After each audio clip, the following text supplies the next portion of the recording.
hot and hot and hot. Wake up, America. You've got a dog that needs walking. That's right, sunshine. Just put on a big pot of strong coffee and get ready to type your little hate mail with your opinions about kumbaya and flat earth insanity. Wow, that's loud. Stand-up comedy? You want stand-up comedy? We've got sit-down comedy. It's time for Coffee with a Dog. You make me laugh. Very strange things going on. My ears are like working like they never worked before, and that was very loud, like painfully loud. Could it be? My brain has become enlarged, or relodged, or in a smoke lodge or something. I don't know. Sweat lodge. Something.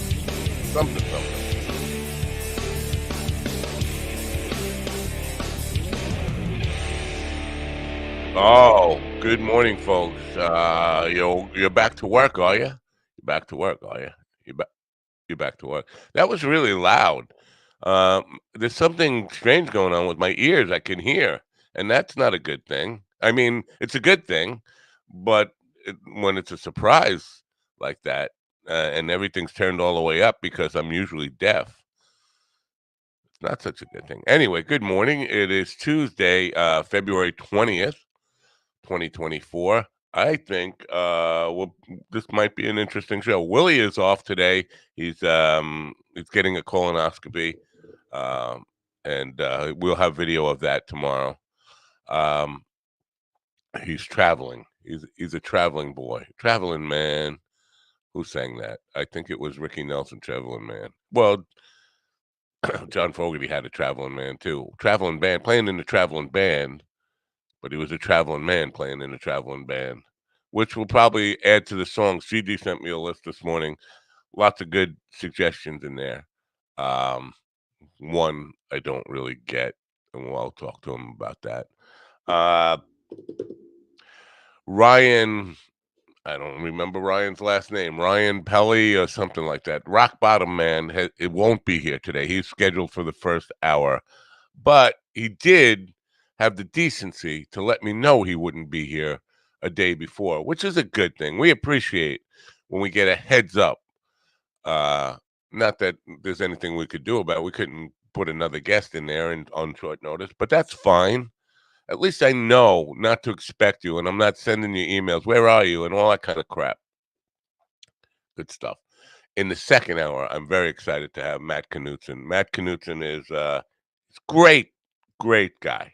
On top of being extremely hardworking, talented, and funny, and experienced. Has a world of experience. And listen, 6 degrees of separation. Here are people, and these are people that Matt is friendly with, that he writes about in his new book, Have I Seen You in Anything? He writes about his relationships with Adam Sandler, Alfred Molina, Alicia Silverstone, Ben Stiller, Bill Paxton, Bryan Cranston, Bud Friedman, Chuck Woolery, Colin Hay, Men at Work, Conan O'Brien, Dick Van Dyke, Dr. Dre and Snoop Dogg, Edward James Olmos, Fred Savage, Fred Willard, Gary Busey, Gene Simmons, and on and on and on. Great stories. Mel Brooks is in there. Albert Brooks is in there. I mean, come on. You don't get a better list of connections in Hollywood than this guy's got, and stories about them. So it should be an interesting conversation. Look forward to talking to Matt. And I'm trying to get him here this summer at Sticks and Stones. Now, Abby Russell, just this morning, has given me a sort of half-ass green light to start the conversation. She won't be back till next week, but I'm looking forward to maybe doing some shows at Sticks and Stones this summer, myself producing some shows there, hosting some shows, and things like that. So good stuff on the horizon. Radio King. We're not on Live 365 today, and that's a bummer. and we haven't been on for about a week now because I was in negotiations with a company called Radio King. But it turns out they are a slimy, skeezy, I don't know any other homonym, homonyms, or homonyms and homonym, homophobes. I do know a homophobe. There's one sitting in the green room right now. Um, they bait and switch people. They tell you one price, they put a price on their website, and then you go to sign the deal, and all of a sudden the price has changed. And then I send them screenshots of the offers that they sent me, and they swear that I doctored them. Now I don't like that. You're calling me a liar. I'm gonna fucking sue you, you bitches. Uh, because I'm not making those up. I didn't doctor any of their fucking offers. Um, Radio King is an overseas internet radio supplier, provider platform, which I will not be doing business with.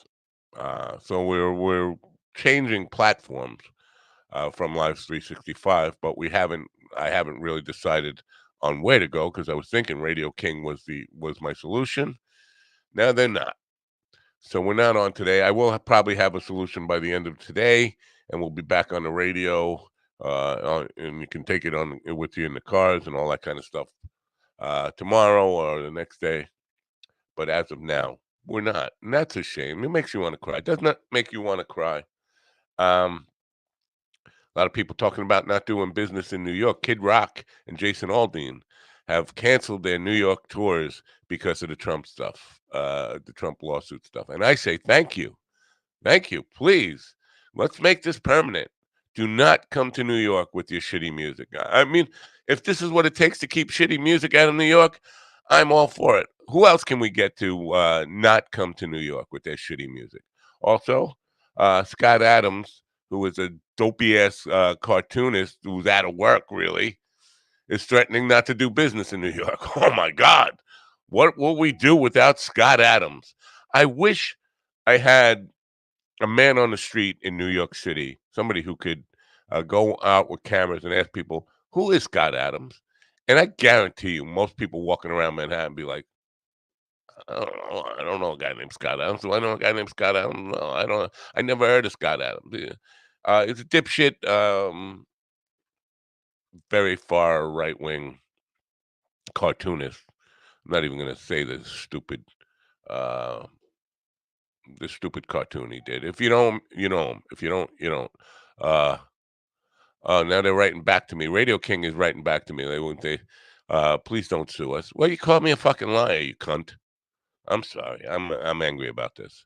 Twice they called me a liar of doctored images, and I had people, other people, go and verify. It's on their website. I'm just taking screenshots of their website. Anyway, I'm blowing off some steam here. If you remember yesterday morning, my little rant, I mentioned that I have a 65-year-old friend who has told me forever what a great singer and author and filmmaker he was, yet he has not done anything. Well, he wasn't listening, but two other people were listening who thought I was talking about them. One is 67, not 65, and one is in his late 50s. But it's just funny how I forgot about them.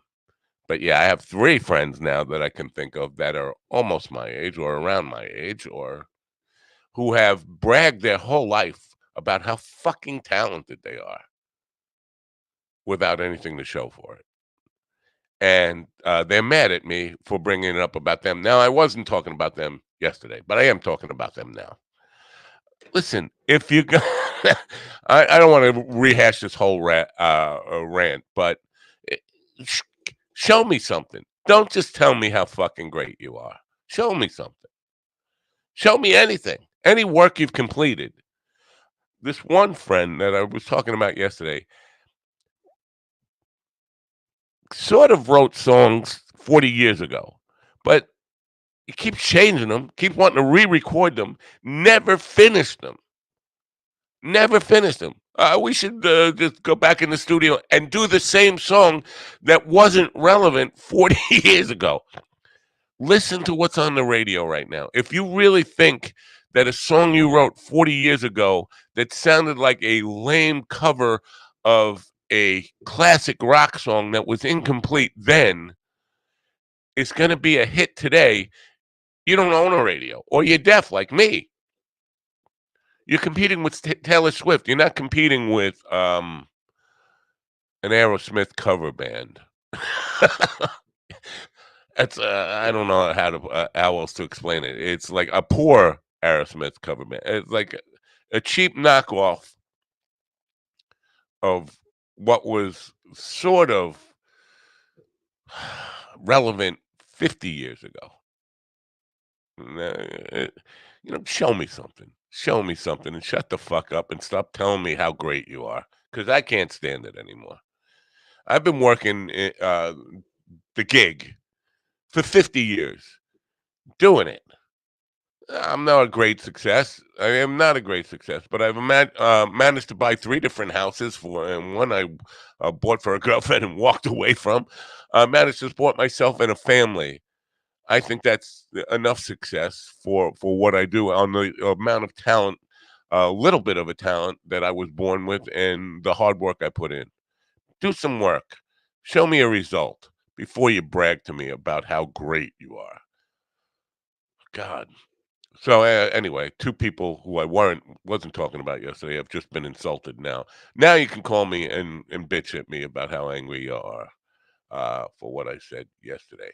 I guess that's about it. GD has given me a list of songs that we should song lists that we should do. Today, I want to do 20 greatest mental health songs. And if you can guess, the first person, I should say, who guessed the number 1 on this list of 20 greatest mental health songs without Googling it. If you Google it, I'll know you Googled it. How will I know you Googled it? I don't really. I'm just making you feel like I have eyes in the back of your head.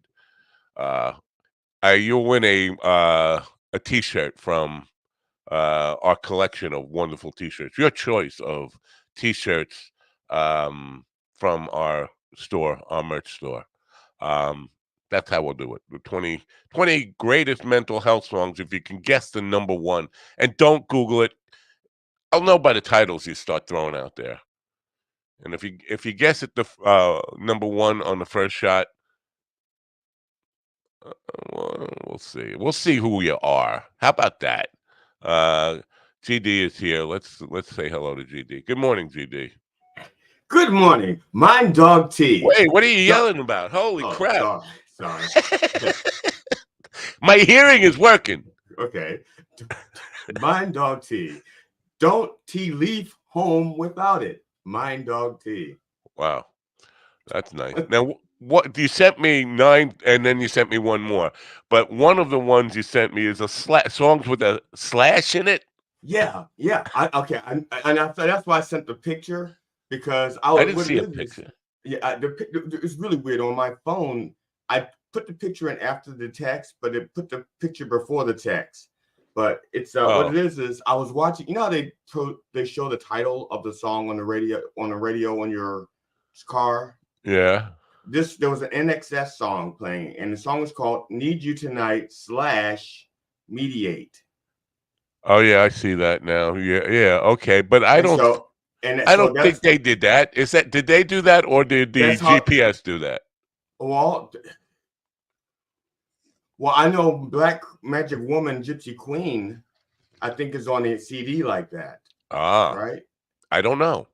I've never seen that, but I don't really. I can't say that I've really paid that.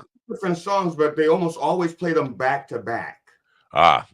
So, and I just thought it was part of the title because they're obviously 2 different songs, and that's how I see them on my radio, and I also on some of the CDs. Now I don't have some. I don't think I have that NXS CD, but wait, don't start guessing already, folks. People are already guessing. We'll call for the guessing of the mental health songs when it's time. I just was prefacing what we're gonna do. We're not there yet.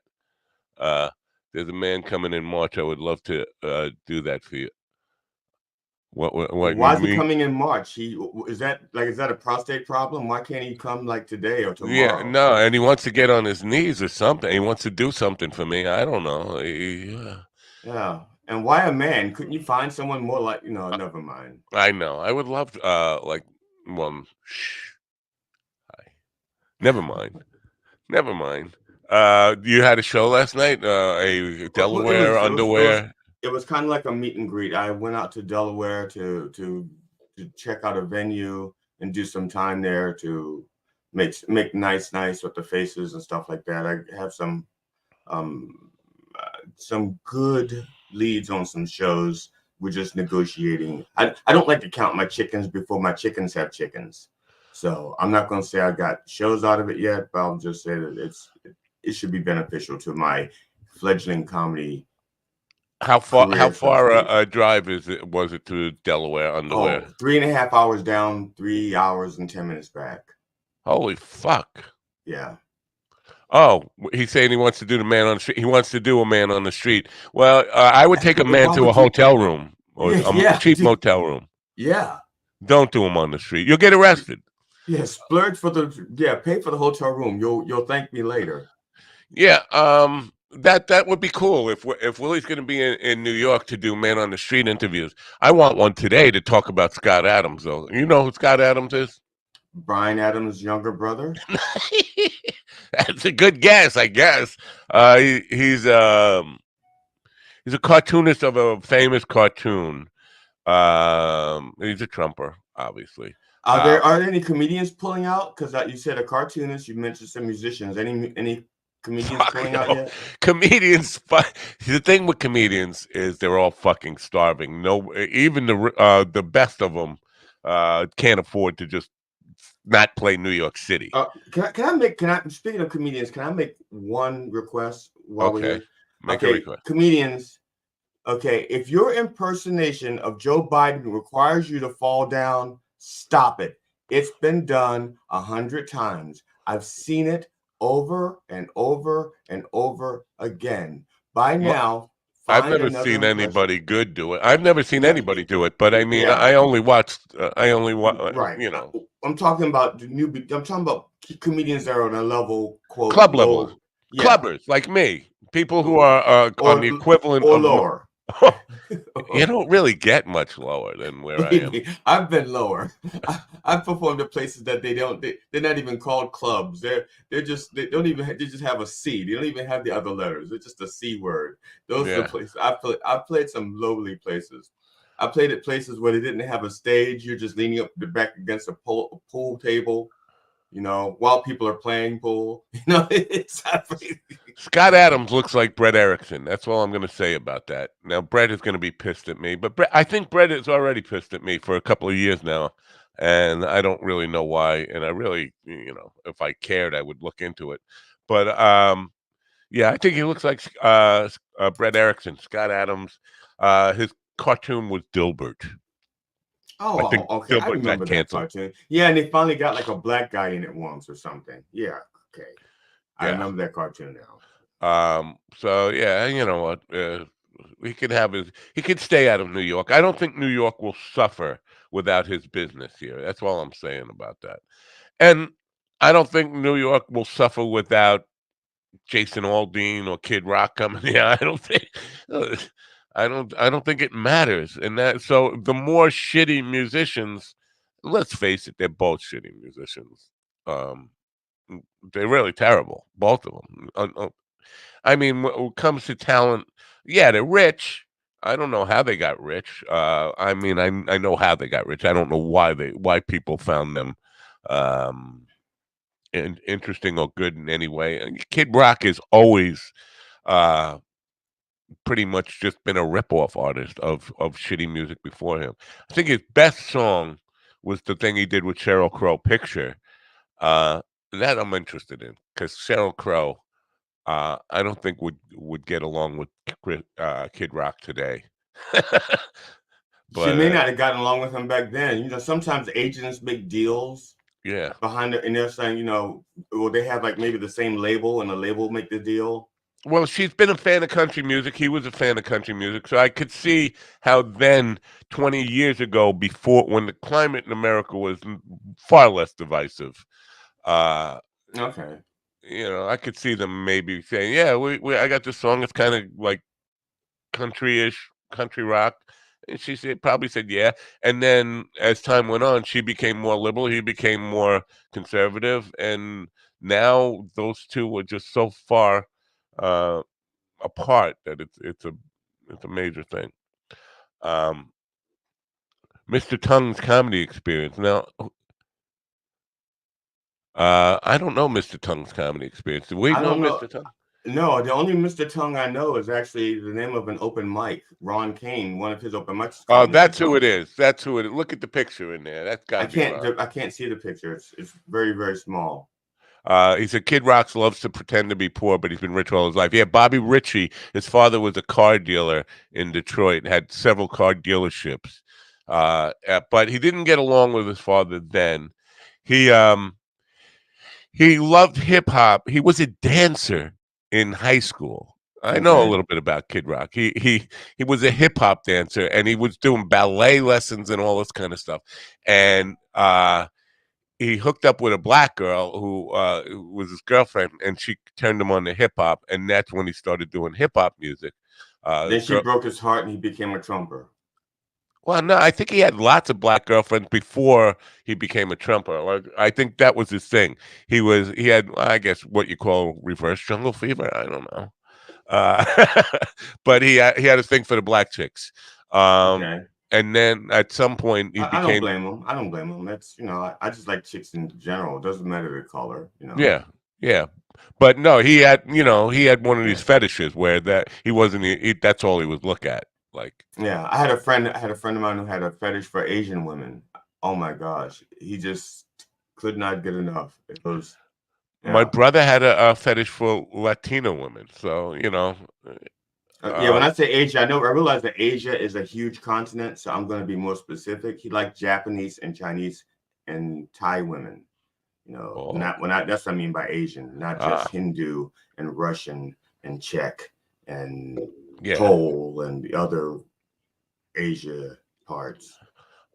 Yeah, there's a story on Mediaite about a Canadian right wing family that moved to Russia because they were from Canada. They moved to Russia because they couldn't stand all the gays in Canada. They wanted to get away from gay people. There are no gay men and there are no gay people in Russia, right? So, Well, you're not really allowed to be openly gay there, or they frown on it. The government frowned on it, and well, that's true. They see that's just the funny thing is, so what they're basically saying is they they want people to be closeted like them, I guess is what they're saying. right. Well, yeah. So they went there. Now, Putin's government, the government agents were promising them money for farm and all this kind of stuff. They transferred all their money, Canadian money, to a Russian bank. And they moved there. And as soon as they got there, Russia seized all their bank accounts. There's no English speaking people in the Russian banks. And so they couldn't argue and make their case to get their money back. So now they're dirt poor and they've been put into like a work program. They don't really have a farm. They were lied to, and the wife was interviewed by a Russian television station, and she spoke her mind like she would in Canada, and She's dead immediately, now. see, the husband immediately went on and retracted the statement and said, "Please don't throw me out of a window." And they're desperate to get out of Canada now, and they can't get out of Russia So now. they They said to her, "We promise not to throw you out the window," and then they poisoned her I don't know, or but shot her. no, she's not dead yet. Not dead yet. Then she will be. Uh, what is? Once you make it to the spotlight, it takes a little longer. Yeah. I used to be a big Hank Williams Jr. fan, and I try not to let people's politics uh, change the way I appreciate their art. I still like Hank Williams' catalog of the music he created, Hank Williams Jr. I appreciate that. I don't let people's politics affect the way I think of them. I let my politics affect the way I think of them. Well, try not to let either, and so I still am a fan of Hank Williams' uh, craft and the songs he put together. I think they were great, but just when he speaks about his political beliefs, I have to turn him off and just because he is. I realized very late in life that the guy's a total bigot, complete Yeah, bigot. yeah, I didn't. You know what? Sometimes just because people, and you know that, and I'm doing this right now. yeah. They have black friends, so they can say I'm not a bigot. See, I got a black friend. Right. And the truth of the matter is, technically, we've never even met, you Right. know. That's true. So, yeah, I mean, if you asked me to help you move, I would help you move. But that's because I'm just a nice guy, not because No, I like you. you'd help me move further away, but you wouldn't help Well, me move yeah, and also closer. that would let me being black, it would give me an opportunity to see what you have to steal. So, But so when I saw him, like Eric Clapton, he hung out with a lot of black blues players. yeah. Uh, but turns out he hates black people. I never even knew about the rant, the heroin addled rant that he did in concert about we need all these darkies out of England. This is a white country, and like I didn't even know about that until the last 5 or 6 years or something. So. But you grow up, you find out that some of the people you admire were total bigots. Roger Waters, last night I saw a thing where he was on Rogan talking about an incident where he was playing a concert in a lot of Israelis, young Israelis, and he said that this generation of Israelis needs to kind of mend the fences and become peacemakers. And he claimed that they first booed him and then they went total silent. And then somebody played the clip, and all these people were cheering like crazy. And so he was lying through his teeth to Rogan about the experience. So I do believe Roger Waters is, for all his trying to explain stuff, I think he's anti-Semitic, and he tries to kind of whitewash that in a little way and play some games with it. But I think at the end of the day, he is what people say he is, Yeah. which is a I have a liberal. question for you, and I wanted Willie to answer it also, but Willie's not here, so fuck him. He's in the chat room though. But then he has to type the answer, and you know how long it takes him to give an answer when he's not typing. Just imagine how long it would take him if he is typing. He would just fill up the whole chat room. So so Yeah. okay, so Matt, when you remember, okay, Willie, you can think about this also. You just can't talk about it. So Matt, when you think of a show you've done, what point of view do you remember it? Do you remember it from like the way you like, because when you're there, you're actually staring out into the audience, so you can't see yourself.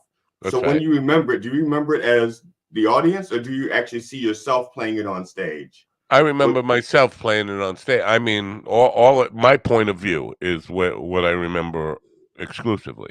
I have no idea what it looked like from the stage ever. I mean, we were, even though I videotaped a lot of stuff, I had videotaped stuff I never even looked back on, so I wouldn't have any idea what the audience was seeing. I Some of the most memorable shows were where there were riots in the audience, and violence in the audience, and all sorts of bar fights and stuff like that. We played one Oktoberfest somewhere around 1990, I think it was, and there were like 35,000 people there. A biker rally, and this is funny because I was just talking about Hank Williams Jr. Yeah, he did. I learned you can't judge a book by its cover, Roy Buchanan song from Hank Williams' version of it. And I was doing that, and I was doing some fist pumping with it. You can't. I don't know why I was doing. But all these bikers started doing the fist pumping thing, and one guy hit another guy, and then all of a sudden, a riot broke out. There were over 150 people who went to the hospital, and like 200 arrests or something, crazy number of arrests and stuff like that. damn. So those are the ones that stick in my mind. But I remember being on the stage watching that and thinking, "Wow, this is gonna go south." As soon as I saw that guy hit the other guy in the back of the head, it wasn't intentional, but it happened. So when that happened, did you grab your guitar to protect it first, or did you try to protect a band member first? No, we were up on it. We were safe. We were up on Oh, a high okay. stage up above them. We couldn't. Okay. Who would you say first? I'll be back for you. Let me get my guitar out of here. I There was a girl singer in the band. Probably would have went to protect her because that, a Before little. the guitar, I had a sense of chivalry when I was young. how young were you? Is this because I don't In remember? 1990, I was probably about 30. 30, yeah, around So 30. this is when people still would have called you Mr. Nice Guy. No, Oh, no. Listen, I've been an asshole most of my life. I think Mr. Nice Guy is a temporary thing when I'm doing something for somebody. When they need something from me, when somebody wants something and I can perform a service, I get a lot of calls from people who I don't hear from for a long time. And oh, by the way, how are you? It's so good to talk. Oh, listen, I need a website. I need. It's always I need. I know there's an I need coming eventually. It starts out with, oh, it's been such a long time I haven't heard from you, and blah blah blah. How you feeling? How's your health? How's the kids? How's Elizabeth? And then I need. It's always I need. I need is coming, and that's what right. I mean by Mr. Nice Guy. It's not. It's not like I need somebody who will fucking do some slave labor for me, or stuff that I don't want to pay for, and you're the guy. That's what I mean by Okay. Mr. Nice Guy. Oh, okay. Oh, all right. Gotcha. Yeah. Uh, let's play. I'm going to play a commercial, and then we'll do the 20 songs about mental health, and see if somebody can. I wrote down 5 titles. If I remember the titles right, I wrote down 5 titles. You can't win a shirt. I'm just doing it because contests on the Mind Dog contests on Mind Dog TV are not available to employees or their associates or people who've ever known anybody who's been on the program, or anybody who has a sister, or anybody who has a mother. What about the Dr. Reverend, the contest that he announced on Sunday with the taking a picture of their face with the poster of the contests are not available to anybody who has a mother or a sister or a brother or a father, or ever was born. Pets? What about pets? Yeah. Well, if they have a pet, no, they're not eligible. Nobody's eligible. You can't win. You can't win. No prize for you. If you win, I'm just gonna lie and say you didn't win anyway. Commercial. What the fuck am I? Oh, you know what? Truthfire has their BOGO. Buy one get one on a couple of things, on the yearly memberships and one-on-one tutorials and all that kind of stuff. Truthfire. We need a new Truthfire commercial. This one's too long. It's like a Chuck Woolery, 2 minutes and 2 guitar seconds. players worldwide learn, practice, and play with TrueFire. Our learning tools and massive library of video lessons will ignite your technical skills, harmonic knowledge, rhythm playing, and soloing chops. TrueFire's educators are the best in the biz, from Grammy Award winners to world-renowned artists. You'll have access to an unparalleled faculty of over 300 top-notch blues, rock, jazz, country, fingerstyle, and acoustic guitar educators. Using our desktop and mobile apps, you'll work with TrueFire's multi-angle video lessons on any device, anytime, anywhere. Integrated learning tools such as video synced tab and notation, slow-mo, looping, practice jam tracks, and many more handy controls accelerate your learning experience. TrueFire style-specific learning paths guide you every step of the way. Use our assessment tools to find your starting point, then follow our lesson recommendations and track your progress as you work through your personalized TrueFire study plan. Progress faster with private one-on-one instruction, group lessons, multi-track video jams, live streams, song lessons, student forums, TrueFire's Riff magazine, premium jam tracks, and much, much more. With thousands of 5-star ratings and reviews from amateur and pro players alike, you'll find yourself in good company with the world's most comprehensive guitar learning platform. Grab your guitar and ignite your musicality. Sign up free for an all-access trial today. All access.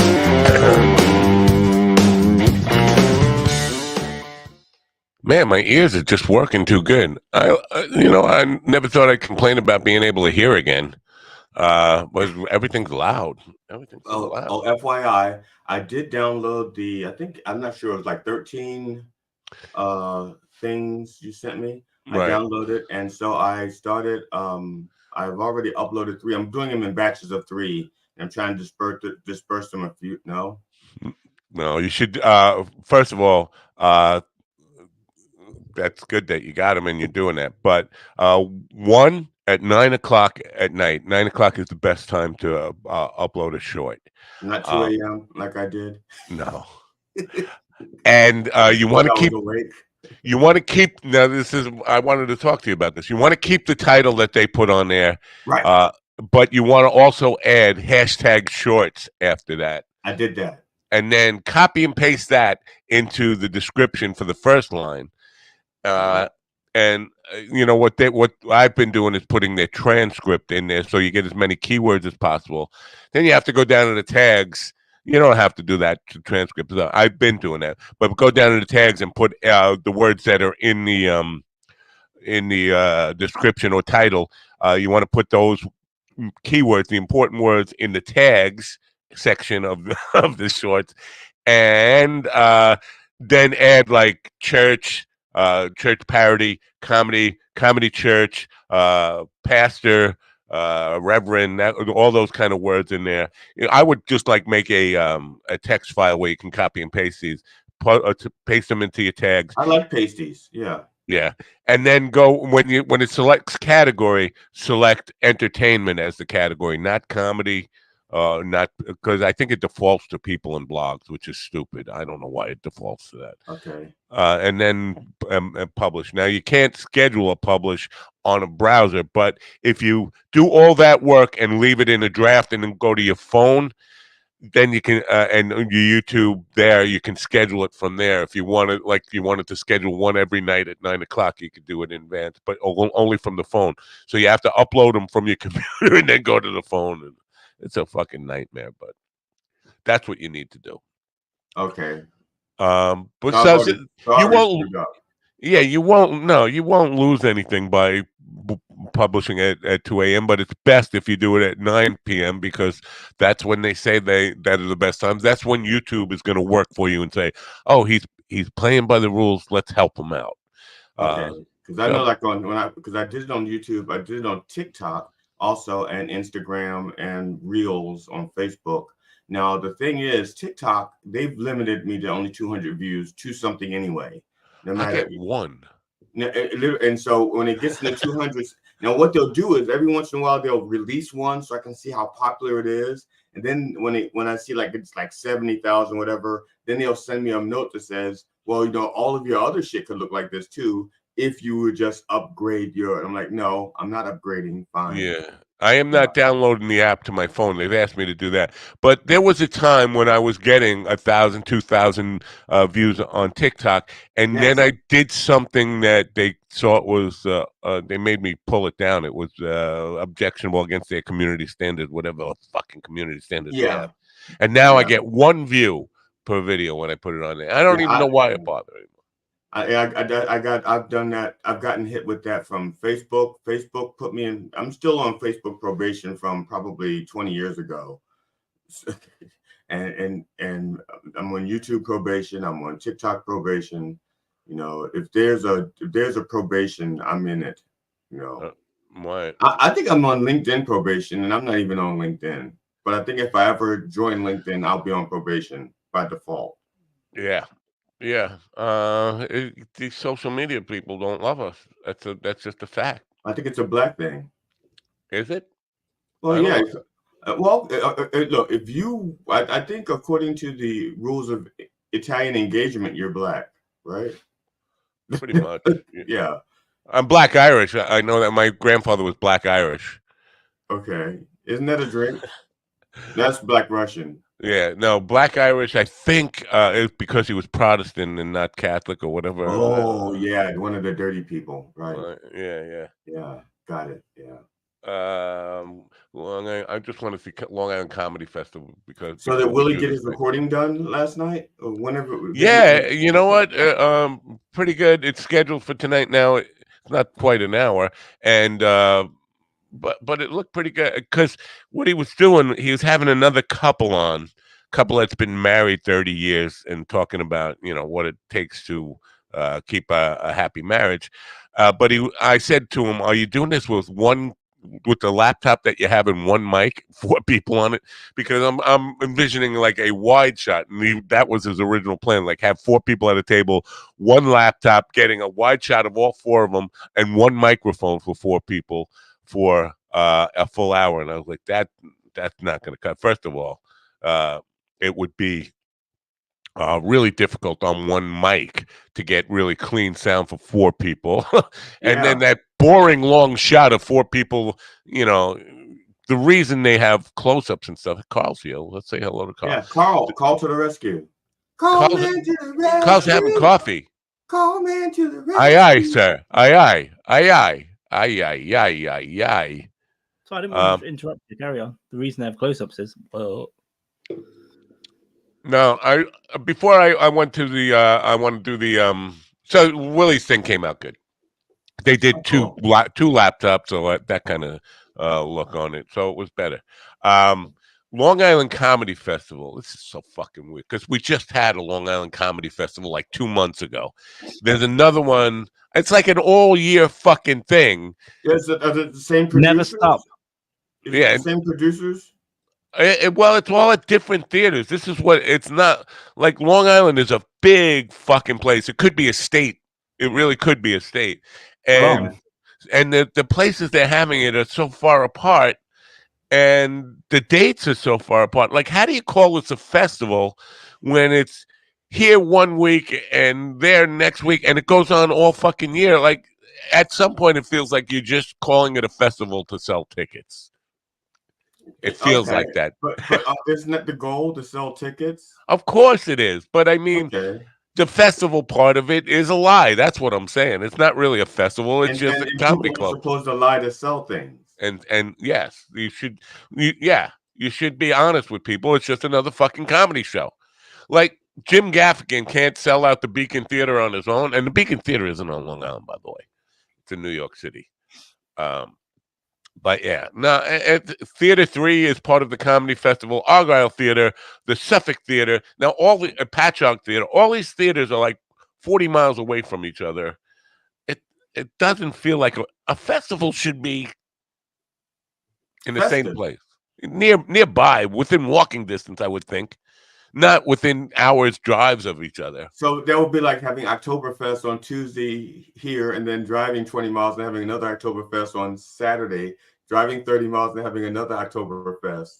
Yeah, it would be like that, like in Dayton, Ohio, and then Cleveland, Ohio, which is 5 hours away. Yeah, it's all part of one festival. I don't know.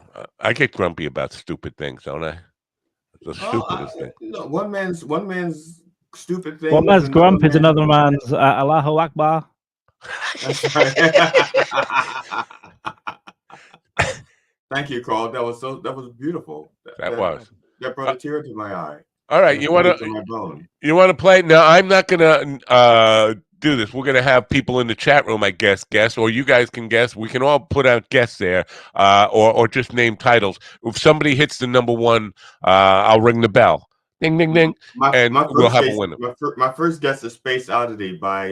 Let me just remind people of what the category is here. We're talking about songs that are about mental illness. Okay, your first guess is Space Oddity by David Bowie. Is that really about mental illness? Yeah, he's a junkie.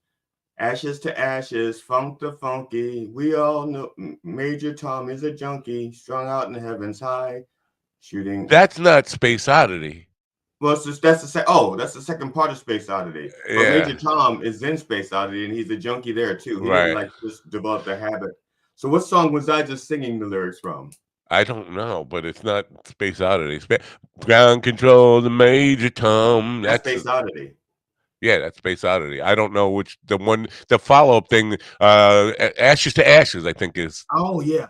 So, those two songs, they're about drug abuse. They're about, mental. He's a junkie, right? So that would be not. Right? It's not in the list that I have, but okay. That's certainly not even close to number one, but it's not even in the list. Carl, Carl, do you have any mental illness songs? Everybody Hurts. Ooh. Oh, I didn't see that in the list. Let Oh, me yeah. check. Let me double check to see if it's in the list. It's not number one, I can tell you that. But They're coming to take me away. Everybody Hurts is number. Everybody Hurts is number 3. Carl is good at this game. Well, I've got one. Yeah, but no, you got 2 yesterday that were high scorers. You come close to the top of the list twice yesterday, and I'll 2 take away it. from I'll the take top the of the list. award. Insanity by Oingo Boingo. Not in the list. Damn it. That doesn't mean it's not a good pick. It means it's not on these fucking people's list who put this list together. Okay, how about Who Could It Be Now? Not on the list. Damn it. Okay, I know, that's a good one. I would have probably guessed that one too. Reed says Across the Alley from the Alamo. Is that a song, or is he just giving his location in code? He's been kidnapped. What does it say? Oh, Across the Alley from the Alamo. I don't know if that's a song or if he's just been kidnapped. He's just letting us know where he is. I don't know, Reed. Do some explaining. Crazy Train. Crazy Train is not on the list, but it's a good one. Don't Worry, Be Happy. Not on the list, but it's a good one. Wow. Nobody's going to get number 1. Nobody's going to get the number 1 on this list. Insanity by Oingo Boingo. Not on the list. Crazy on You by Heart, right? Isn't that about it? That's another good one. Not on the list. Fucking A. There's a lot of songs about mental illness that. Okay, what about that song by that black guy who sang Somebody's Watching You? He was a friend of Michael Jackson. He does. Yeah, Berry Gordy's son, but he was going by like a pseudonym or something. Yeah, I think he's using the name Berry Gordy's son. No, I don't know. Somebody's watching you. Yeah, somebody's watching you. Who did that? What was his stage name? I thought his stage name was Black Guy Who Was Friend of Michael Jackson. No. I don't think he was really a friend of Michael Jackson. Michael Jackson sang backup on that. He sang the Rockwell.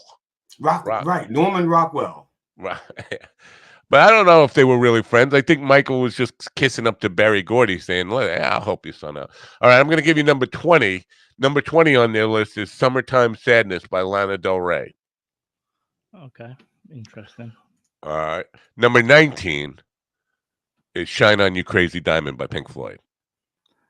Conway's guessed Don't Worry, Be Happy. We've got a guess of the Mills Brothers. Oh no. Well, Dark Side of the Moon is about. I mean, if you're going to go Pink Floyd, Dark Side of the Moon is like number 1. Yeah. I mean, that's yeah. The Lunatic is on the Grass. Yeah. Right, yeah. I mean, that's like 20 minutes of crazy, right? How long the song? Not a very good list, I will admit. This list isn't the best list. Painted Black by the Rolling Stones is number 18. I'm not going to give all of them. I'm especially not going to give number 1. I'm just going to go down to 10 now. This Is Low by Blur. It's number 17. Basket Case by Green Day. This is Michael. That was the first one I thought of. Not on the list. Not on the fucking list. I Miss You by Blink 182. It's not on the list because it's been played in every subway station in New York and pub in the UK by now. And there's a Green Day song that's on the list that I never really thought was about mental illness. It's number 15. No, that's Nirvana. Number 15 is Wake Me Up When September Ends. Oh, okay. I thought that was about war. Number 14, Stand by Eminem. Okay. That makes sense. Now 13 is a Nirvana song, Penny Royalty. I don't know that song. I don't know. Number 12 is Mad World by Tears for Fears. Number 11 is Disturbia by Rihanna. And I'll just go down to 10. Under Pressure by Queen and David Bowie. Oh, what about Ordinary World by Duran Duran? Or is that just about not on the list, but Mad World. That Mad World is on there. That's on there. I just mentioned that one, didn't I? Oh, sorry. Yeah, that's number 12 by Tears for Fears. Number 9 is I'll just give a little hint there. It's a Beach Boys song. I don't even know it. Big Girls Don't Cry. No, I know that song, and that's not a Beach Boys song, is it? No, that's Frankie Valli and the Frankie Valli and the Beach Boys. Frankie Valli and his Beach Girls. Okay. No, It's a, do we have a guess? In anybody in the room guess the Beach Boys song?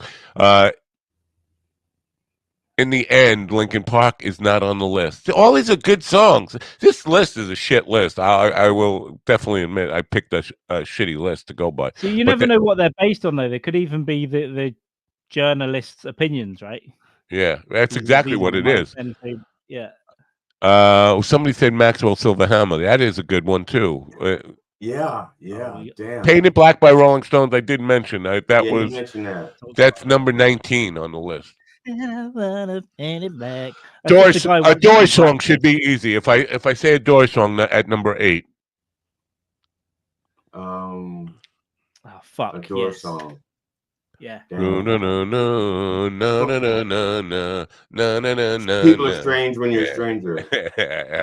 The Beach Boys song at number 9 is I just wasn't made for these times. I don't know that song. Go figure. A Beach Boys song I never heard. It's on Pet Sounds. Holy shit. So you've heard it. I had to have heard it. I did not one of their best ones, I guess. It's not Surfing USA, so we forget it, right? Yeah. Hang on to your ego. I don't know that. Ian, I would think would be great to put together a list of mental health songs. What about Hang On Sloopy? Fucking Mike wins the fucking T-shirt. Mike Chevalier. But not just anybody. Yeah, Help is the number 1 song on the list. Fuck Mike Chevalier and his winning fucking bastard. But he can't win, right? He's a isn't he like somehow? He has a brother or a sister or a mother or a father, so he is ineligible. Congratulations, Mike. You've been disqualified. No, he won. Mike is the big winner today. Fuck, he put an end to that contest. Fucking kill contester. Yeah. All right, so I can go through the rest of the song now. Number 7, Sinead O'Connor, Troy. We're going to say Shania Twain. Hang on to your ego. I thought it was Check Your Ego at the Door. Now, could you have like almost any Taylor Swift song, almost any Taylor Swift breakup song? You could probably put any. You could probably put any song ever written on there if you really want to find something in it. Number 6 is Smile by Lily Allen. Oh, number 5 I should have gotten Bridge Over Troubled Water, Simon and Garfunkel. Shake It Out by Florence and the Machine is number 4. Everybody Hurts, Carl named at number 3. Good job, Carl. And we know number 1. No shirt for you. We know number 1 is Help. So all that's left is number 2. I will tell you. Well, maybe I shouldn't tell you who did it. Well, I could give you 9 Inch Nails. Hurt. Yes, that's it. I was going to say Johnny Cash, but Hurt, Johnny Cash is. Yeah, I'm one of the dicks that thought that was a Johnny Cash song anyway. I didn't know the 9 Inch Nails version. I was like, oh, it's a cover. Yeah. So that's all of them, folks. What do you think about mental health? I think we should all hang This is driving me crazy.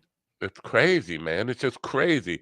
There are a lot of songs on there, a lot of great songs that weren't on that list that deserve to be on that list. But it could be a list of hundreds now. I'm gonna think of any Crack the Sky songs, except for actually, Long Nights by Crack the Sky. That's a mental health song because his father's depressed. His father's depressed because his mother's dead and he wants to die. And he says, "I wish." We got to give GD 2 minutes in the penalty box for saying "Crack the Sky." We find segregation. No more Crack the Sky references on the show. Or you get put in the penalty box for 2 minutes. So it was like what's that? Silence of the Lambs. You say Crack the Sky, you get put in the box. It was okay. Yeah. You know what? That list could be long. Mike Chevalier, after the show today, I'm going to text you a link to the merchandise store. You pick out a shirt from the catalog, and I'll get you that shirt for winning the contest today. Let us know if he goes back on his word, Mike. Congratulations. Yes, you are the big winner for today. Where are we? We're at 55 minutes in. So Matt Knudsen will be here in about 20 minutes. Looking forward to that. Matt is I've been saying Knudsen in my head for like a year. well, I have a friend who spells his name the same way, and he pronounces it Knudsen, and we've always called him Knudsen. Matt is very particular about how his name is pronounced, and because he even has it in his bio, Knudsen. Yeah, I saw that. Yeah. Anyway, congratulations to Mike Schiavola. He's our first winner. Now he can't win again for the next 6 months or something. That's a kind of like a New York State radio contest rule. Once you win, you can't win for the next 6 months again. Which is a shame, because I do have some things in the works with the local theaters here and comedy clubs about winning tickets. So. But Michael, if you want to get around that rule, just give us the money for the shirt. That way he can win something else. You can win a better prize. No, we can. Yeah, you can win a better prize. Give us money. Right. Yeah. Yeah. You win a better prize. If you just PayPal the money to lastritescast@gmail.com, and then I'll make sure that Mind.TV TV gets that money. Right. Yeah. Now, the guy who was supposed to be here now, Ryan Patel, I think is his name. I forget. Oh, you had another no-show? Yeah, well, he was a plan though. He told me yesterday he wasn't going to make it. I think he was listening to the show yesterday, and that's why he canceled. He didn't give me a reason why he had to cancel. He basically said, I'm sorry, paranoia. I'm going to have to cancel for tomorrow. But I'm thinking he was listening to the program and said, I don't want any part. He's an author. His book is about... Maybe, yeah. You know what? Because wasn't it the song thing about addiction yesterday? Because he's a rock bottom guy. His book is about recovery. I guess he's a former alcoholic. Yes, that's what he is. Former alcoholic. So you didn't think he'd really want to jump on that opportunity to what used to happen quite a lot was Mind Dog would get no shows at, like, for me, like the midnight show, which would be the afternoon show, but in the morning he'd spend the whole morning show slating that guest that was coming up. We got a real asshole on tonight, ladies and gentlemen. What a dumb fuck. And then they wouldn't show. Yeah. I don't know why. Yeah. So this Radio King person just Maria from Radio King just wrote me back saying that, that I'm inventing I should share the screen so people could see. I'm gonna do that. Let's do that while I got a minute here. Okay, while you do that, I'll do the colored commentary. Do the colored commentary. Okay. How do I do this now? Up in the upper right-hand corner, if you're going from right to left or top to bottom, we have Carl Mann, who's wearing a very fetching gray sweater with the same clothes as yesterday. Let's face it. I was going to describe it from the bottom up. Yesterday, I described it from the top down, and this way it would sound different. So it's like a slate gray, solid slate gray, and then it goes to like a tweedish type of pattern, which is like a slate gray mixed with a light gray, and then it goes to an all light gray, and the bands are about 4 inches in width, but it gets narrower and narrower until it gets to his shoulder, and then it gets bigger again. And to complement that, he has a cup which is slate and white. We don't know what it's filled with, but it smells delicious. You're listening to the colored commentary provided by G.D. Fenderson, court reporter for Mind Dog TV. Is that my official title now? I thought it was the black colored. Well, it's like Daily Show. We change them depending on what you're talking about that day. Gotcha. Share screen.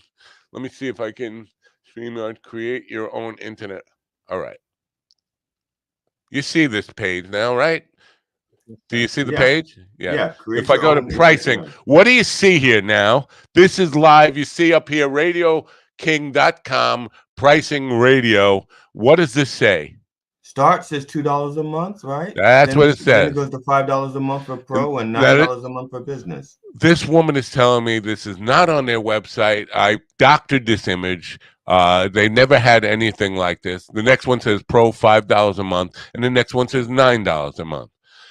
This is live. You can see up here the URL. I did not do anything. I'm on RadioKing.com. I click pricing. I'm going to send her this fucking video and tell her, you are a lying fucking... Oh, sorry. Screenshot it. So the support for this website is saying this pricing doesn't exist. Yes, Right. yes. They say Okay. I made it all up. It's a lie. I fabricated everything. And I'm suing That's them a strange because thing. I'm suing them for that accusation. No, I'm suing them to stop them from doing business in the U.S. They're not a U.S. based company. I think they are somewhere. They're not like in the U.K. So calm down, Carl. Don't get all defensive. I'm not I think they're in sure Spain or France. One of those They're shitty giving countries. French people a bad name. Right. Spain or France or Europe, as the US calls it. Yeah, basically. Well, not Italy. Not Italy, because if they were from Italy, they would be a little more straight up and acknowledge that that's on their website and give me that deal. I want the $9 a month deal. That's what I Even if want. it's only for the first 9 months or whatever it is, the first month, $9 a month, and then No, after it says that, $9 a month charged annually. Yeah, I'll pay the full fucking year up front for $9 a month, and $108. yeah, that's way. I was paying that per month on Live 365. So yeah, I'll be happy to pay that. There are other options out there, and we'll be on another option by the end of this week. I will have us back on the radio. I hate to do that, but Live 365 was just kind of out of control too, with price up, just changing the price like. Hey, because it's Wednesday, we just decided to change the price again and up the price and keep going up and up and up. It's like, when are you guys going to stop fucking me? why would they do that? They're probably not. They're probably not sat at home going in a board meeting, going, "How can we fuck Matt Napo?" Like, I think they were. I like today's meeting is about how can we fuck Matt Napo. And then somebody else would go like, "Weren't we supposed to discuss our profit margin?" And they go like, "Later. We have more important things to do. We have to discuss how the fuck Matt Napo. First of all, can we discuss how much about his mustache? Can we discuss his mustache?" You know what? I don't know why I wanted somebody Rappler 32 on one of the comments on YouTube yesterday said Willie needs to grow a mustache. I think I wanted to challenge Willie to grow a Mind Dog mustache. Just grow one. Then he could shave it off once he just gets to this point of Mind Dogism. Well, either him or Danica, one of the two of them has to grow a Mind Dog mustache. It doesn't matter which one. They have to grow it for the show, though. All right. Good one. I mean, because we don't know that Willie may not be able to grow a mustache. Not all men can grow mustaches. He can do anything he wants. He could do anything he wants. Long Island Comedy Festival. I just wanted to come back to this for a second and see who they have here, because some of these people they say these are national headliners. Mike Keegan, you know Mike Keegan? He's a local guy. He's not a national headliner. Well, maybe he did a show outside of New York, and therefore he's national. Yeah, and he's got a show on Governor's Network, so I shouldn't really say anything bad. And I don't know anything bad about him. I'm not saying anything bad about him. I'm just saying something bad about him. Can I say something bad about him? Not on this program. Okay. You can tell the Rev to say something bad about him on. You got that, Rev? All right, I'll turn. No. Got it. Okay. He's over in the corner watching. Banjo Lee Bayer, national headliner. Megan Hanley, maybe National Enquirer, the headliner. Yeah, Megan Hanley and Mick Thomas, but not Mick Thomas, the lead singer of Jefferson Starship, Jefferson Airplane, or Alvin Bishop. Just a comedian named Mick Thomas. Comedy Central national headliner is what it says about him. Carl, did you have Reader's Digest in England, UK? Yes, UK? We did many years. Yeah, I remember it when I was a kid. What kind of shitty question is that for Carl? Well, I don't know where it's been. What kind of you're trying to put down his whole country by saying they don't read? Is that what you're doing? No, I'm just saying they don't read much. The Reader's Digest is shorter. Right. It's like Cliff Notes. Did y'all have Cliff Notes? Like, was it Robert's? I don't know who was it. Robert's Cliff Notes. It's, instead of like in high school, a lot of kids instead of reading a whole novel would read like these little pamphlets. They were called Cliff Notes. Oh, with the bullet points. I'm sure they have that stuff. I don't know what they're called. I read the whole novel. I'm All right, another. Long Island Comedy Festival at the that first one was at the Argyle Theater. Now this is at the Madison Theater, which is 50 miles away. Eric Tartaleone, John Ziegler, Baker, and Mark. You know any of them? I know Eric because he's a local guy, and he was actually supposed to be on the show. To be honest, I don't know most British comedians. I don't know who they are. Yeah, but these are being billed as national headliners. You know, most of the American big time. Most that's not what headliner means. It means a headline club sort of on a Friday, Saturday night. You probably never hear of 90% of them. They just selling some tickets here and there. Theater 3 has people I've heard of, but you guys definitely probably haven't heard of. Eric Haft. He's kind of big. You see that, Carl? What? Ian's question to Carl. What question?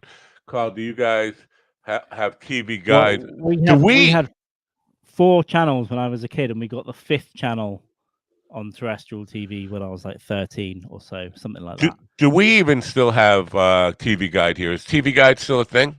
Yeah, I think old people like yourself. I think old people will still use TV Guide here. They'll circle what they want to. I miss that at Christmas though. I miss getting the 2 weeks of TV and circling all the movies I want to watch. Christmas Day, Back to the Future. I think the last time I had a TV Guide, Gilligan's Island was still in first run shows. Bewitched, maybe Love American Style.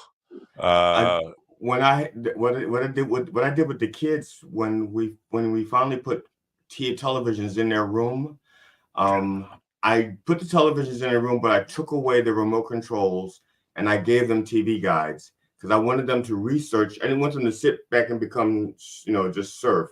I wanted them to research what they wanted to watch, plan ahead, so they know what they were going to watch.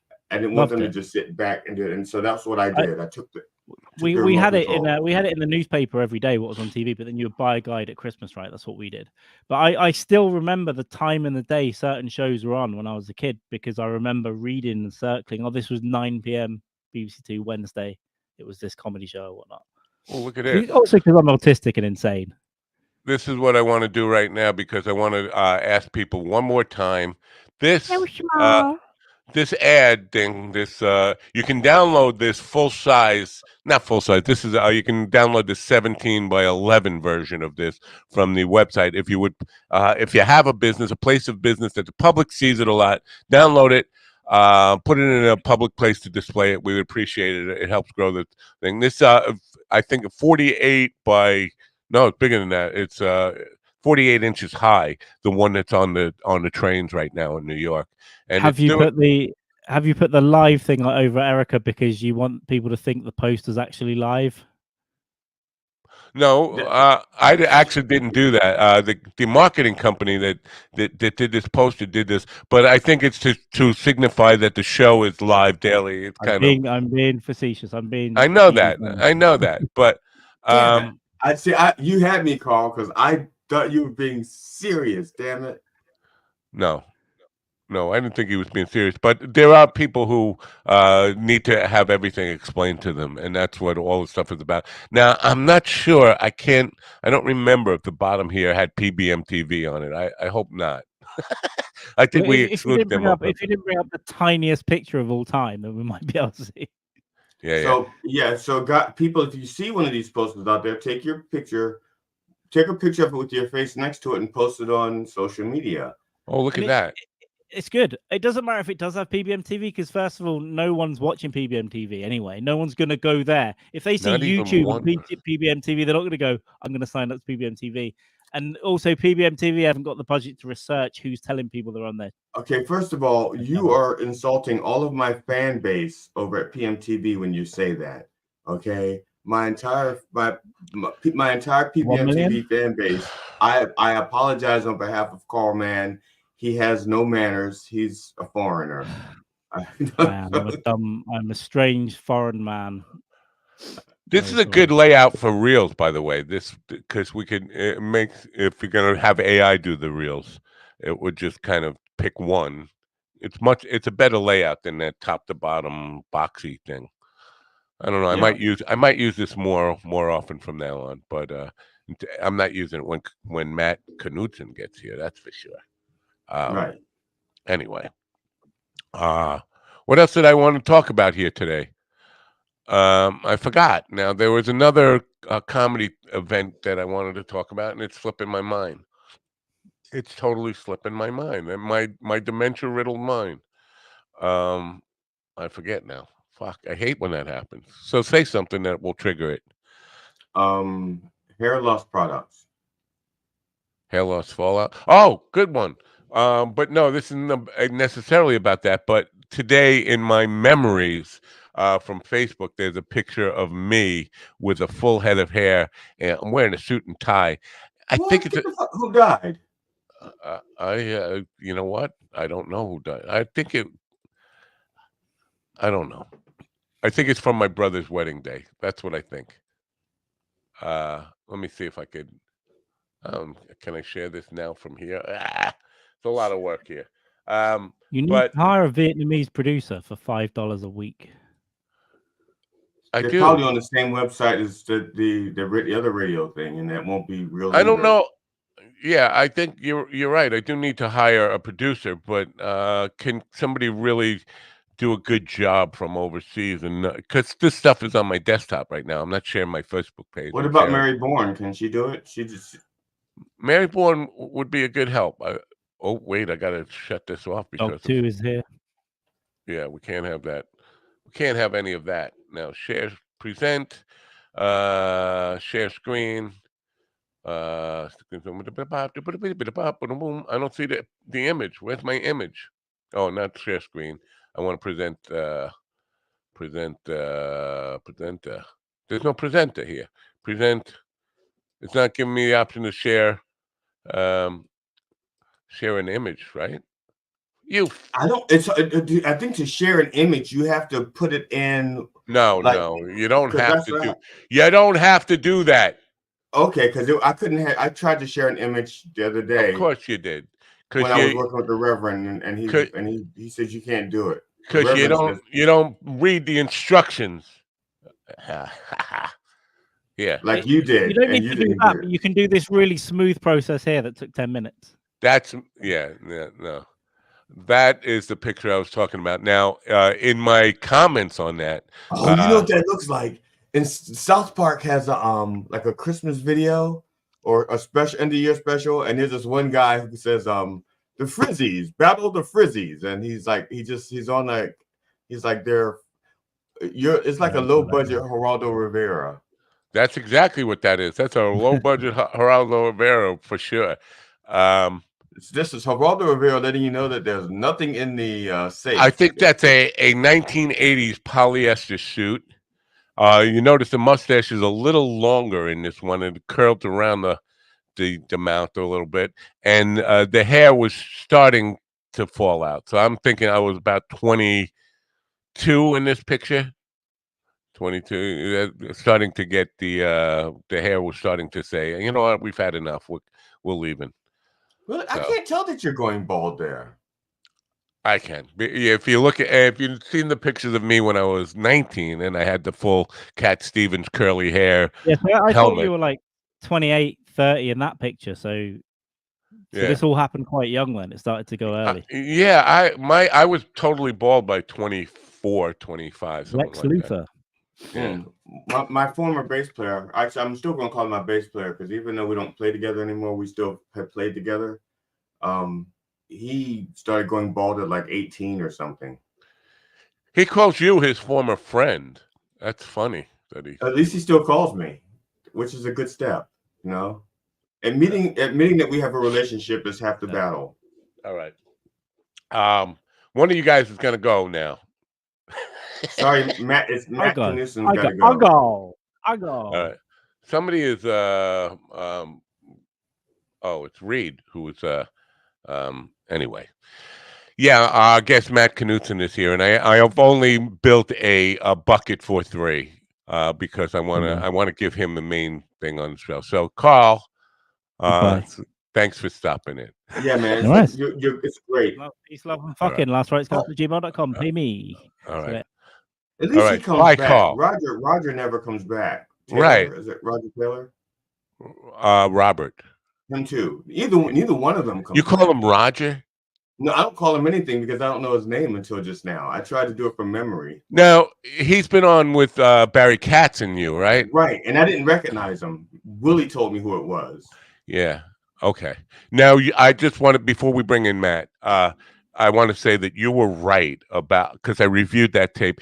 Robert asked about making contact with other comedians that you wanted to work with, and he was talking specifically about Dusty Slay, I think. Right. I think, But yes. Barry answered it as if he was trying to get booked by comedy clubs, which is, Right. and then you asked the question about comedy clubs, and he was still on that. So you were right, and I was wrong about that. That's all. Thank you. I wouldn't have said anything, but I appreciate you being the big man that you are, because you are the big man. Now, just as a point of reference, since we're going to have two Matts up here, can I call Matt? Can I call you Matt and call the other Matt so I don't get them mixed up?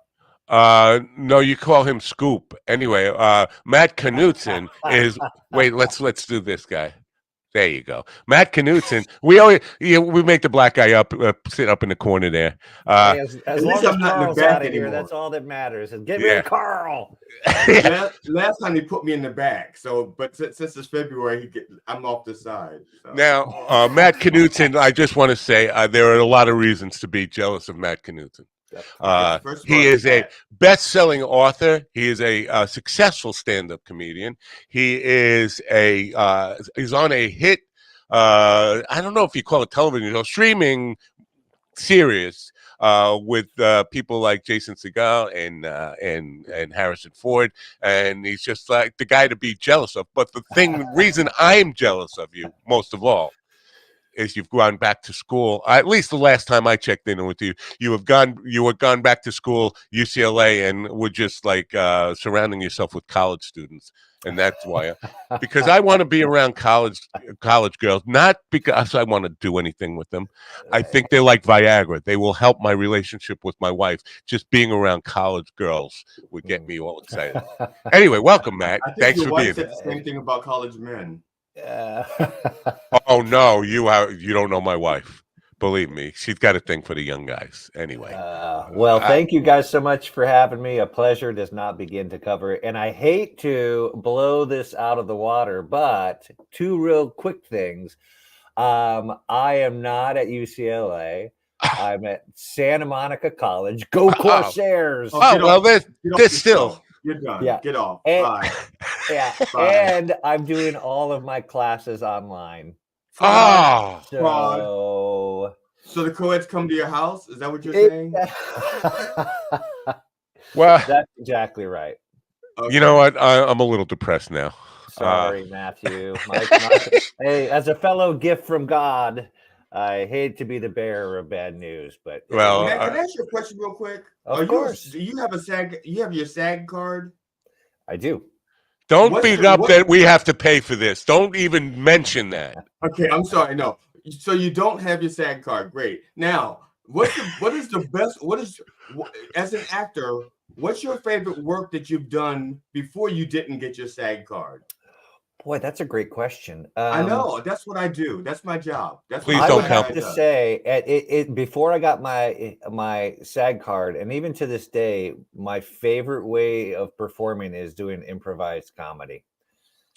Interesting. Are you a geek, or you just like it?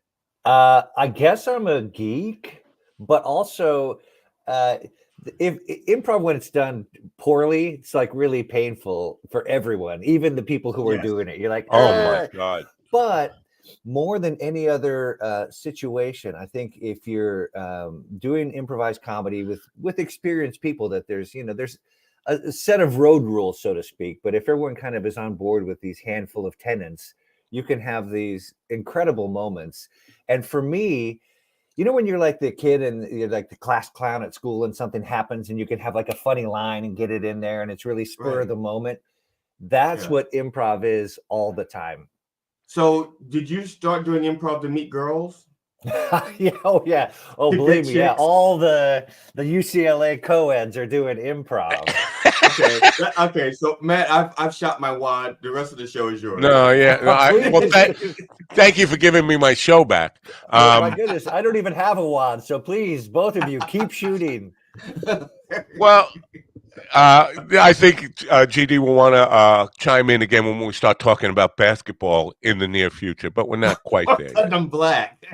Well, no, because you bragged about how good you were in basketball a couple of times on this program. So we're not getting to basketball yet, so just hold on. All right. How about now? Yeah, no. The book, Have I Seen You in Anything? Fascinating book. I'm not all the way through it yet. I'm like up to chapter 3. It's in alphabetical order. It's true, yeah. And Craig, good stuff in now the stuff that I did not know about you. First of all, that you are a basketball player, and that some of these relationships that you've had with people came about because you went down to Venice Beach and started playing basketball. The Adam Sandler stuff is kind of interesting to me, and what's really interesting is I know you've. In your stand-up comedy, talked about being a single parent without kids, and intentionally because that helps a happy marriage. But you got into kind of a dad league with Hollywood superstars. I mean, now, are you the only childless player on the team? You know, that's a great question, Matt. I'm not sure, but that is how the group of guys know each other, because they're all kind of involved in the school, and be it their parents or maybe their teacher or some kind of administration people. But the friend of mine who got me in the game is in fact a dad, and it's just Tuesday nights. These dads rent the gym from like 7 to 10 p.m. and we just run full court for like 3 hours. But one of the dads is Adam Sandler. So what you're telling me is Hollywood superstars are like normal people. Normal people, yeah. And anyone it feels like, and I can't say how nice Adam is. He's just the nicest guy, the most down-to-earth person. And he's one of the guys. And he's that by design, because I think when you're in your element, when people aren't like, hey, buddy, hey, you know, you can actually kind of relax and just be yourself.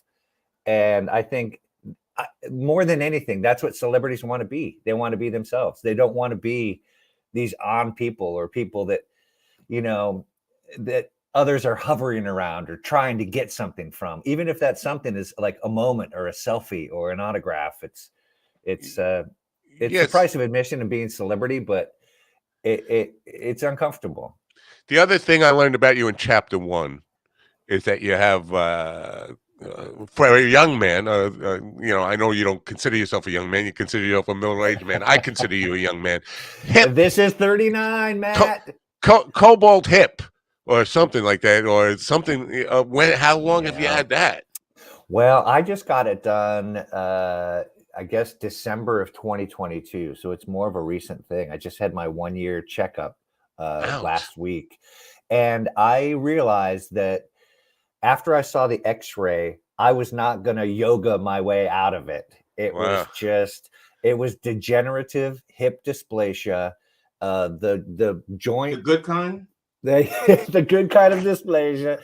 It made me laugh because, like, when the doctor told me that, I was like, oh, you mean the reason they shoot dogs? You know, it's like, horses too. Yeah, or you know, but either the socket was too shallow or the ball was too big, but about 25% of it had just been outside the norm the whole time. And so I realized, how long will this fake one last? How long will this new one last? He said at least 18 to 24 weeks. So. I'm good, right? The rest of my life. Is it under warranty? Or is it under warranty? Yeah, well, you know, I don't have Blue Cross. Did you get extended warranty? Yeah, I should. Maybe I should. So you're a good basketball player, or you've been playing your whole life. Would you call yourself a good? Now they call you Scoop. Right. I'm a terrible basketball player. Here's what I want to do. I want to come out to LA and go down to Venice Beach with you one-on-one. We'll call it Scoop Doggy Dog. I love it. And have it just can you just humiliate me and show what a terrible basketball. First of all, I basically can't get out of this chair. Right. But basketball now, guy up in the left-hand corner thinks he's a great basketball player. He thinks he could beat No. Michael Jordan one-on-one. I think in my prime, I could have stopped him from getting whatever his average was. I was a very good defender. So do you play one-on-one a lot, or is it team stuff? Never one-on-one. The games at Venice are, you play full court, or they do 3-on-3, which Right. is like, it's a good way to get that extra pass, get a shot up. 3-on-3 half court, or 3-on-3 to the top of the half court. 3-court. Okay, half court. That's what I meant. Half court. And then there's a game I play in Hollywood that's like full court, but it's like on the blacktop of a middle school. So the blacktop is so small, we only play 4-on-4, but that's like the full court game. Yeah, and you notice, like in sports, like, okay, baseball has like different size fields depending on the league, and like soccer, but football is like 100 yards. Like you can have the 4-year-olds, they're playing 100 yards, but high school 100 yards, college 100 yards, but all the other sports, the fields get bigger or smaller depending on the size. I went to tape a flag football game the other couple of Sundays ago, and they did it on a 50-yard field. So but that's not real football. That's flag. Yeah, that's all, and it's old guys like me. Anyway, so now Matt, did anyone know you were taping the flag football game? Yeah, they actually across the street. It was a video company that asked me to help them out. Now they were out there but they intentionally wanted me to be a phone guy. So they're out there with professional video production equipment and all these teams, and they got me out there with an iPhone running around chasing people. Like, what's the point of this? Why? I don't know. I still haven't get it. Did this give you one of those gimbals so you don't have the action? No, it was handheld. No, I have gimbals and stuff. I could have brought my own. They wanted a handheld iPhone look. I guess, I don't know. They get these things where they get it in their mind like I'm Cecil B. DeMille or something, and I want this for a special effect. Like I'm going to cut away to the shaky shot, whatever. Totally. Yeah. This is the Steven Soderbergh where we do the one take handheld for 4 minutes. Right. Okay.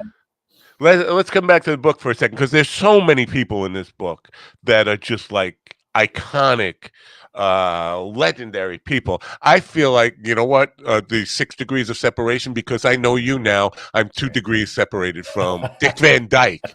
Dick Van Dyke. Tell me about him. There's a couple of people I want to ask you about, but him especially. When did you meet him? And was he? Obviously, he was older. How long have you known him for? Well, to say that I've known him is, very gracious of you, but a bit of a stretch. We met one time. He visited Stan Winston Studios, and the reason he was there was to pick up Halloween decorations for his house, because he and Stan Winston were the best friends. And Stan was the visual effects genius behind Jurassic Park, Terminators, he Big Fish, like all these incredible movies, but they were just friends. So every year he would go and get like tombstones and skeletons and all these things to decorate his house. And one year, he would meet Stan there, but Stan wasn't able to make it for some reason. So my brother-in-law was the person that was facilitating his visit. And he's like, Dick's coming to the shop tomorrow. You want to come meet him? I was like, yeah. So I went, and the three of us walked around the shop for about an hour as he picked out fog machines and different things. And what they would do is they'd load up a stake bed and take him over to his house and set him up. But not that I ever went there, but it's my understanding that like Dick Van Dyke's house in his neighborhood is destination party and trick-or-treating place. And it was just like the Halloween Mecca. So we were walking around the studio, and, my brother-in-law was saying, Matt's an actor too. And you're like, well, yeah, kind of, how do you even, we're just this icon, and you're just, usually with the famous people, the less I say, the more comfortable I am. Yeah. But he was so nice. He also like had very positive words of encouragement about my career and, you know, following your heart and how important it is. And even now you watch interviews with him, he's just like, I wasn't working. They were paying me to play. And that's just kind of the levity that he went through life with and still does. He's like in an a cappella group. They go do gigs around Los Angeles. You're like, a lesson in aging could not be found better than Dick Van Dyke. Well, there is one, maybe Jimmy Carter, but true. Yeah, true. Yeah, it's but no service and value and, you know, optimism and hope, and both those guys carry that around, and I think that's why they're so beloved as well. Yeah, I hope he never dies. I hope he never dies. Can I ask a question real quick? It's more like a favor for Matt too. The Matt with the hat Matt. Oh, that Matt. Yeah, I'm Matt 1. No, he's Matt. No. He's Matt. You can just say, hey, you can call me by my last name, like we're in high school. Knudsen. Knudsen. Can I ask you a favor? Fire away. Okay, here's my favor. See, because I don't really know you, and I probably may never meet you in real life. So I want a picture with you. So I want us to put our heads like next to each other. Yeah, do so this. I can take a picture with you like this. Hold on, let me move the book. Let me move the book. Am I pointing at him? No, it's the other way. No, the other way. Hold on, I gotta move the book. And I'll put my arm around you like that. And that way I can tell my wife, I'm with that guy who was in that thing. Exactly. You know? Yeah. All right. Wow, good. Yeah, no, Matt is a superstar. You definitely. Oh, yeah. Ask my wife; she'll tell you. I'm very superstar. Is your wife in the arts? Is your wife in the arts? She is. She's an artist. She's works in animation. You can go back to the original Matt one. Oh yeah. Get out of my get out of my show. Get out of your parking spot. Get out of your chair. You know, working with Harrison Ford. Do you? First of all, I'm not a television guy, and I don't have television. I have an Apple TV box, but I never turn it on. I don't even have a television anymore. But I know about the show. Jason Segel is a shrink in LA, and Harrison Ford is one of his patients, and so are you. Do you ever get to do scenes with Harrison Ford, like the same scene with him? Right. Well, here's the thing. Just up top, Harrison isn't a patient. He's also a therapist in the office, and he's Jason Segel's mentor. So he's the one that's like, he brings him into his practice, and he's also like helping him, become a better person as he advances through the series. The one scene I saw was Jason telling him, Harrison telling him, "Get out of my office," and Jason saying, "This is my office." Just thought, my favorite part of the show is, he has this public persona of, being a little, not a good pilot. Yeah, he has kind of a gruff exterior with a heart of gold, and that's kind of his public facing image. And they wrote the character in very much in that same voice. Yeah. So it was just like, you get to see him playing this, and he's also, God bless him, he's 80 years old. Wow. Many people don't live to be 80 at all, much less this like iconic, like so the line that, can I curse on this show? Yes. Okay. So the line that set up his whole character so brilliantly was like, there's a girl, Jessica Williams, works in the office as well, incredibly talented, such a funny comic, but she has like this big jug of water, and she's always like carrying it around and like drinking like this. You see those 136-ounce bottles that people seem to be carrying all the time. And so she's like drinking it, and she's telling him like, he's like, you need to drink more water. Do you know how much of your body is composed of water? He's like, I know how much doesn't give a shit. It's the perfect line. And all of his character thoughts were in that neighborhood, just like, and he, when I wrote the book, we had never met. I had never been on set with him because all of my scenes were with Jason Segel. And I mean, I'm not going to do an update to the book in any way, but last week I had the incredible good fortune of being on set with Harrison. Wow. And I'm delighted to say, when he saw me, he walked up, he shook my hand, he said, "Nice to see you." Wow. And so he gave me a moment, So when people have you sign the book, are you going to just like add that little part in the end by hand? I might have to. You know, since then Yeah. I've seen like just add it in by hand. It's like an No. update, one personal update. Have you seen the list of Unlikely. people that are in the book, GD? I mean, the people it's not a tell-all book, it's a tell-some book. But Yeah. the list of people is incredible. I mean, Thank you, Matt. You know what I like my elevator pitch for the book had always been, you know, it's not a dishy backstabbing book where you're like, this guy was a jerk. yeah. The only stories I share are positive and uplifting about people who were class acts. Yeah. Because you read something about someone that you already like and it helps you like them a little bit more when you're like, whoa, Bryan Cranston, like when the cameras aren't rolling, he's the best guy, funny, gracious, everyone's included in what he's doing. And so my elevator pitch has been I throw people over the bus. I want to like people, and I Me hate too. I hate Me books too. that make you question Yeah. people. Well, Like, what I was saying is like, who wants to Prince Harry? Like yeah. their friends and family and all this other stuff. You like, because I didn't read the book, but you know, from the media attention it got, I thought it was like they kept me around for spare organs. You're like, what are you doing? You know, why would you do that? Because after you cash the checks and after you fade from the limelight a little bit, all these people are going to be in your life, God willing, for a long time. Yeah. Now, is there anybody in the book that you just got really fanboy nervous talking to? You know what? I did an episode of Men of a Certain Age with Scott Bakula, and I was such a Quantum Leap fan growing up. Me too. Oh, And it I'm not was growing just up. I was already 30.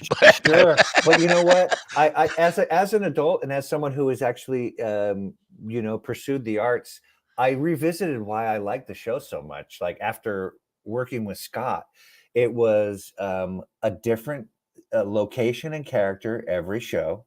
It just kind of reset the slate. It was period from like the Dust Bowl to the space race. Right. There was a mystery to it. There was science fiction. There was comedy. It like operated on so many levels. Yeah. What a So great show. I did an episode where Scott and I, he was an actor in Men of a Certain Age. That was his character's job. But he had transitioned out of acting because he was a certain age and there weren't as many gigs. So he started selling cars for Andre Brower's character's dealership. So Scott and I had to like cruise around in a Corvette around North Hollywood for like 2 hours. And then I was just driving, and to be able to get to know him in like a personal way outside of, you know, whatever publicity you read about him, it was so gratifying. And it was at the end after we were done working, and I was just like, I love Quantum Leap. I love it. You know, one of the things I always try and do is like, even if you're a fan of something, and I wrote about this too, you like, just be cool and do the work. And then after the work, then you can have the, hey buddy, you know, if you invert the order, sometimes it could be off-putting and make the work you're about to do a little more challenging than it needs to be. I know that in the back of my heart and the back of my mind, but I am so weak around people. Right. I know that the fanboy just reeks out of me, Yeah. but it would for everybody in that book. Everybody you talk about in the book. But I, you know, I would just say like the key to a friendship with Michael Douglas isn't hovering around. I know. When I he's know. trying to relax. Hey, buddy. Hey, man. Green is good. Hey, green is good, right? Okay, I take the opposite approach, but I think they see right through it. Like I act like I'm ignoring them, like I don't even see them, and they know, like they can tell that, you know, that guy really would love to come over here and kiss my ass. Yeah, you know what? There's a lot of people. I feel like the people who have the least to prove are generally the nicest. Yeah. You know, if you see this person who's just like Dick Van Dyke, what does he have to prove to anyone? You know, Right, he's 98 years old. He's an icon, but he was just like, yeah, you go for it, Matt. You're like, so it's fun to be in the environment where things are happening, but not the focus of attention. So part of the book is, like I say, true tales from number 6 on the call sheet. Right. There's not a lot about, I mean, we learned some things about you in the book, but it's not like you're talking about yourself. And I've been talking about you as because I get a lot of comedians who are on the beginning stages of their career and they want to know how to make it. And basically, I think of you as a really good role model for people and working hard, making the Wow. most of your talent, consistently working hard. I can't figure out where you get enough hours in the day to do all the kind of things God that you bless do. you, Matt. Those are very kind things to say. I'm grateful for your But support like that. how did you get started? I mean, for when you got out of the military and you're in Los Angeles now in Southern California, how did you take that first step? What? I would just say this, in full disclosure, I was not in the military. I was a merchant marine, Well, which that's is not military. no, a merchant marine is a civilian job. I was in a union. It was Seafarers International Union. So it Oh, was what I had heard merchant marines called are the truckers of the sea, which I think is like a really apt analogy. Did you ever see Captain Phillips? How yeah. they, Yeah. you know, those are merchant marines. So Always thought they were on like the same level as Coast Guard. Like Navy people don't think of Coast Guard as military, but right. Coast Guard. Yeah, all of our accreditations were through the Coast Guard. If you had to take an exam or some kind of like advanced course to, to bump your pay grade and your rating, it was Right. all through the Coast Guard. But it was Right. a Did you have to know civilian how to job. swim before you got there, or I'm just saying, could you? I'm just saying because could you swim or? Oh, I used to be a lifeguard. That was Yeah, like could you that was my swim? job in high school. Yeah, but When I could was you in high school, swim? I was a lifeguard and I taught swimming lessons. Okay. And then I didn't work during the school year because you like squirrel away your summer money and then you spend it on winter formal when the time is right. Right. So how did you go when you got out of the Merchant Marine and you're in Southern California, and I'm assuming that you had the arts in mind. How did you Sure. say I want to get started in this career? What's the That's a great question.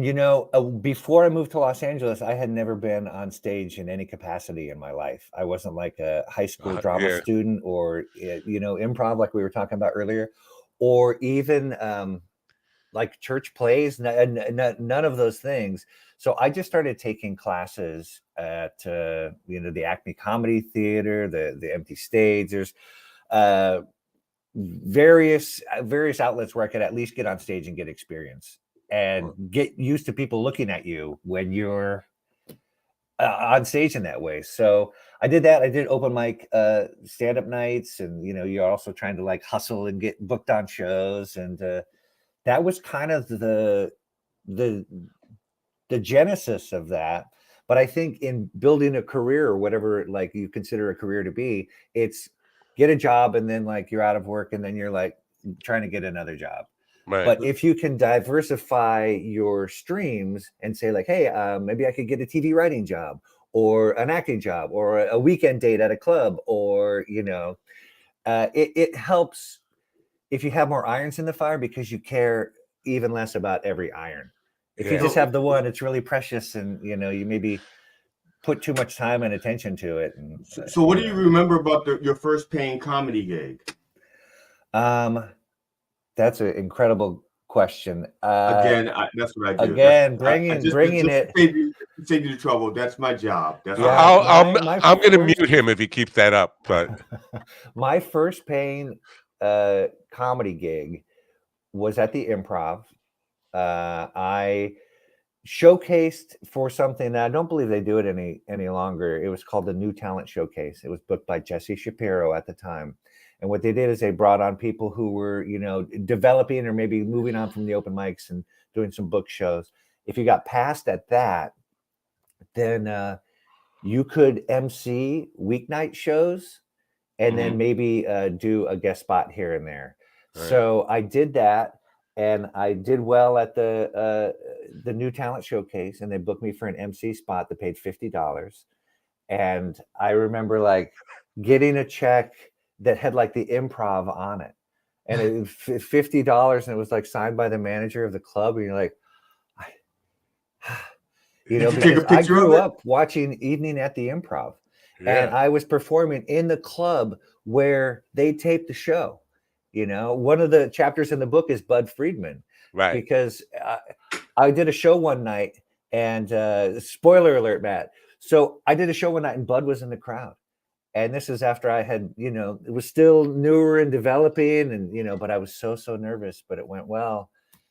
And he came over and shook my hand and was like, "Hey, great set." Wow. Yeah, by the guy who hosted Evening at the Improv, Right. in the club where it was taped. I was just like surreal. Like I surreal. grew up watching it, and you know, for me, it would have been like if Walt Disney came over and wanted to give me a ride and on the train himself. Dude, the legend, yeah, the legend. And then the next level of that story is the next morning I woke up and there was an email from Bud, and he's like, "I just want to let you know that my wife and I haven't stopped talking about your act, and we, you know."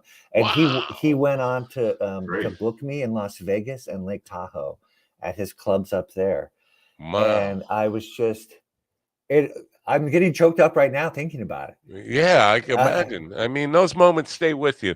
Right now, we have to say goodbye to Governor's Comedy Club. Governors, we'll see you tomorrow.